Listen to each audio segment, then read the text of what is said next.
Hey, what's going on, everybody? It's Coach Jerry with Biohacking Truth, where we lead people on a journey of self-discovery and inspired action so that you can live a life full of maximum fulfillment, pain-free fitness, and look great naked. In today's video, we're going to talk about plantar fasciitis. So one thing that can really get in the way of you experiencing max fulfillment in life is constant pain. So if you've ever dealt with plantar fasciitis, you can be very familiar with the feeling that someone slammed the bottom of your heel with a sledgehammer. And that's really what it feels like when you do have plantar fasciitis. So I personally dealt with this for about 3 years, and I went through all the commonly prescribed solutions, which did provide relief from the pain, but it really compromised my ability to participate in life in the way I wanted. So stick around to the end of this video, and we'll give you some divergent solutions to how maybe you can rehab your plantar fasciitis in a different manner that might allow you to participate in life the way you like to, and to get out of those shoes that got heels this high. All right. So first of all, kind of break down plantar fasciitis just a little bit. So what is plantar fasciitis? It's inflammation in your plantar fascia here, and your plantar fascia basically inserts at the tip of your foot here. It runs all the way to the bottom of your foot, connects in here, and is part of the chain, your posterior chain that runs all the way up the back of your body, really up to the top of your head. So what happens here is we get irritation in the plantar fascia. What causes that, though? What's causing that? So for the majority of people, like, the last symptom that leads to the actual manifestation of plantar fasciitis is weak foot flexors. So weak foot flexors, if you were to peel back this plantar fascia under here, you've got a bunch of muscles at the bottom of your feet that are responsible for this motion on your feet. Okay, so this is for gripping the ground, the terrain, climbing over rocks and whatnot, as we were evolved to do. Well, what's the big pathology in that whole system? So basically what occurs through our lifestyle, where we're not really on our feet as much as we should be, and when we are on our feet, we've generally got some sort of foam in between our feet and the ground, so our proprioceptive mechanism doesn't really kick in and tell our feet to flex and grip and grab and push and pull from the ground. So basically we've got almost like a wooden board essentially on the bottom of our feet with the shoes that we're wearing. And really that's what happens. So what happens, your arch collapses to the ground because we got weak foot flexors. And basically you've got a real unstable base there, which travels up the kinetic chain.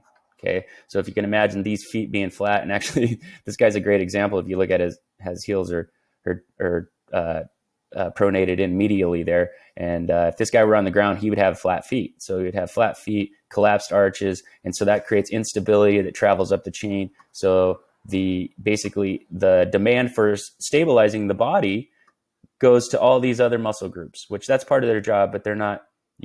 Everything from the ground up is asking to take up the slack of what's not happening in the foot flexors. And then, of course, everybody knows, our philosophy on total body stabilization, and it all starts with the inner core here. So basically, if you're going up the feet, the demand for kinetic stabilization goes all the way up the body. And right here is kind of the make or break point. This is the center of gravity here. This is the axis of action right in here. So everything that doesn't occur properly in here gets transferred out, up and down the body, as we spoke about before. So if we were to take a look at a properly functioning foot flexor, you would have these foot flexor muscles having great proprioception to the ground, where the body's at in space, and the brain delivers the message to the feet to grip, grab, push, pull, and there it provides a stable base for the rest of the muscles. So what doesn't happen in a lot of people, and I've actually got a client I'm working with right now who's experiencing hip pain because of this, and I'll talk about that in a different video. But if we have weakness in the inner core here, okay, this is which we call the deep intrinsic core muscle groups. So you got the transverse abdominis, which is the body's natural weight belt, inner girdle, multifidi, quadratus lumborum, and your pelvic floor here. Plus you got the oblique muscles, all diaphragm, all that providing great internal pressure here, like a hydraulic system. It's creating this pressure around the spine. So if the spine is stable and the hips are stable, the lower body can be stable, but you got to have a good base of support. So what happens is we end up with just wearing out this plantar fascia, just asking too much of it, and it just can't handle it. It becomes inflamed. Okay.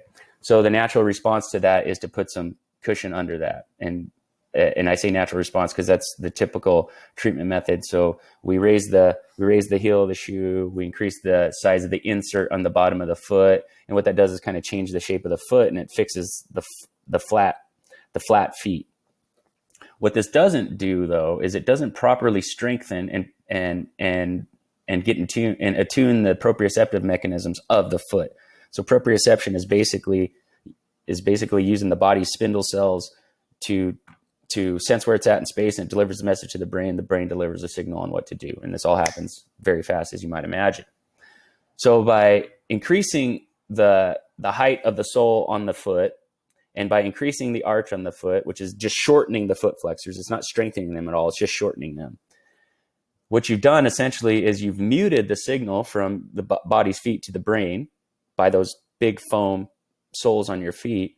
So all the spindle properties in the feet that communicate to the brain, they're just being not utilized. So, what we neglect dies and what we nurture grows. So that ability gets further muted. You create short and weak foot flexors. So over time, you just got to keep increasing the arch on the foot and the foam on the soles.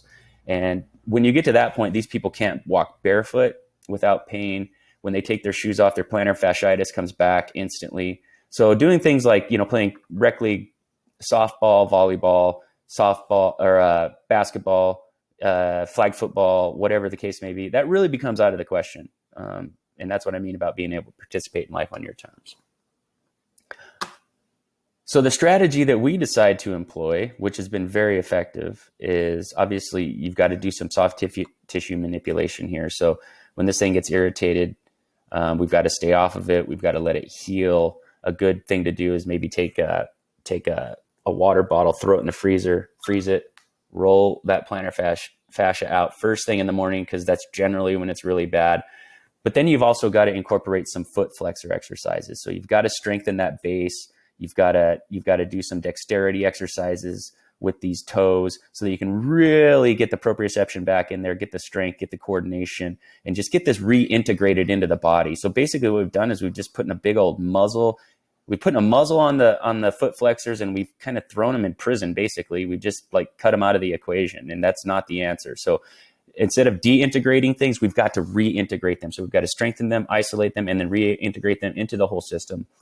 And then from there, any pathologies that have developed in this chain here, whether it be calf tightness and weakness, hamstring tightness and weakness, or looseness and weakness, depending on what else is going on up here in the core. But so you've got to address that through strengthening and stretching. And then also, very important, you've got to get this inner unit. I know on the bottom half of the body, the foot is the farthest away from the center of gravity. But really, this is most likely the culprit when it comes to instability in the lower half of the body. So it's a chicken or the egg scenario here. What came first? The weak core or the lack of core integration because of everything that's going on in the lower body? That's highly unlikely. It's probably a combination of the weak core, which is transferring down the body, causing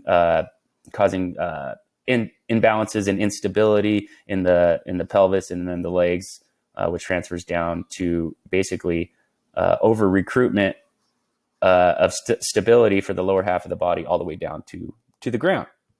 So if you've got flat feet and weak flexors, you can imagine how this is kind of just a house of cards waiting to happen. So and we won't really go into it in this video too. But this person is probably going to have some serious neck issues going on, neck, shoulder, and all that. So you've got an entire column that's unstable. It's just going to transfer down. So what's the answer? So we've got some exercises where we're doing some soft tissue with that, with something frozen, a frozen water bottle, so you can get some ice on there, cool down the inflammation. And then you're going to strengthen the foot flexors. You're going to increase the dexterity, and you're going to make sure that your core is functioning properly. And then you've got to strengthen that from the inside out. You do that, correct any pathologies that's going on above and below the core through stretching, strengthening, realigning. And then before you know it, you will be back on the field participating in whatever it is that you want to participate in on your terms. So I hope you found that useful, guys. If there's anything that you can learn about what we're all about, and that is that we are about optimizing your potential. We're about optimizing your ability to participate in life on your terms. Sure, you can go the common route and you can alleviate the pain and you can get around it and all that. But then, that's when you start running into a situation where I guess I'm too old to do that. I guess my athletic days are done or over. No, that's a bunch of crap. We don't need to subscribe to that model. If that's the way you want to go for it, that's fine. That's fine. It's a lot less work, takes a lot less time. But if you are the type that wants to stay fulfilled, that wants to stay optimized for the rest of your life, then we're here for you. This is exactly what our mission is. So, and if you found value in this resonated with you, but maybe you want a little more information on the integrative qualities of health, like we just talked about, how everything in the body is integrated and connected. The same is very true in your mental, emotional, spiritual health as well. And because of that, that's what our program is based around. But we put together a really nice guide. It's called the Body Mind Biohacking Guide. And you can get that at biohacking.com/guide. And in that guide, you're going to find our 5 pillars of health. And we've got the physical, mental, emotional, spiritual in there. And from there, you can go through the exercises and you can really see how focusing on all these pillars of health, even just a little bit of attention on a daily basis, can really transform your whole overall experience in life.